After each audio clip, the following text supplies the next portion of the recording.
This is Dusty in Memphis by Dusty Springfield. Let's talk records. Dusty Springfield got her nickname because she was a little bit of a tomboy and liked playing football with the boys. She grew up in a family that loved music. At age 22, she began singing folk music with her brother Tom at local folk clubs. She later joined a girl group called the Lana Sisters and adopted the name Sean Lana. With this group, Dusty began to hone and perfect her harmonizing skills and the timbre of her phenomenal voice. They released a few successful singles in the UK. In 1960, Dusty left the Lana Sisters and started a folk group called the Springfields with her brother Tom, now going as Tom Springfield, and with fellow folkie Tim Field. They decided they wanted to travel to America and record in Nashville to make an authentic sounding American folk record, and recorded folk songs from the hills in 1963. While in the US, Dusty was exposed to American R&B and soul music and made up her mind right there and then to quit folk music and become a pop-oriented soul singer. She left the Springfields in late 1963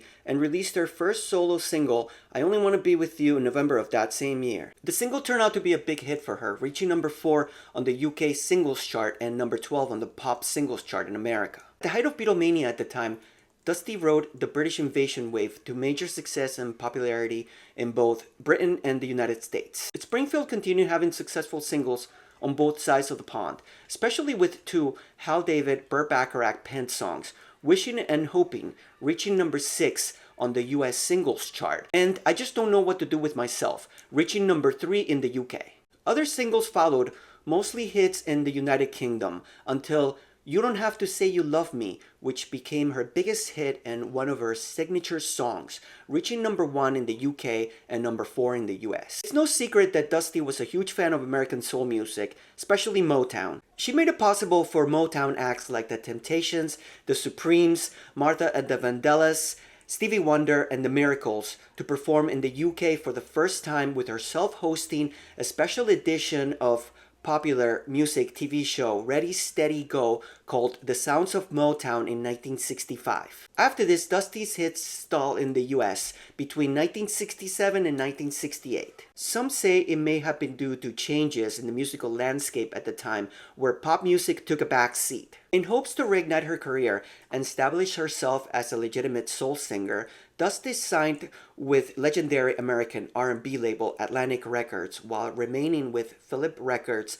in the UK for worldwide distribution. The stipulation that she had to sign with Atlantic was that she would get to work with iconic producer and label co-owner Jerry Wexler. Atlantic producer Arif Martin also co-produced, as well as engineer Tom Dowd. Dusty was then presented demos with many songs for her to choose to narrow down to 11. Most of these were written at the famous Brill Building. One of them, however, was not, and it was more of a southern soul song that was intended for Dusty's idol Aretha Franklin. Recordings began in September of 1968 at American Sound Studio Memphis. Vocal overdubs would be recorded later on at Atlantic Studio in New York. Famous backing band the Memphis Boys provided the rhythms. Soul group The Sweet Inspirations provided backing vocals. The first single was Son of a Preacher Man. It was released November 8, 1968. It was written by John Hurley and Ronnie Wilkins. Wexler had asked the songwriting duo to write a song exclusively for Aretha. Remembering that Franklin's father was a preacher, they were inspired to write a song about the son of a preacher man. Aretha rejected the song because she thought it was disrespectful. Wexler then brought it to Springfield. It was a big hit,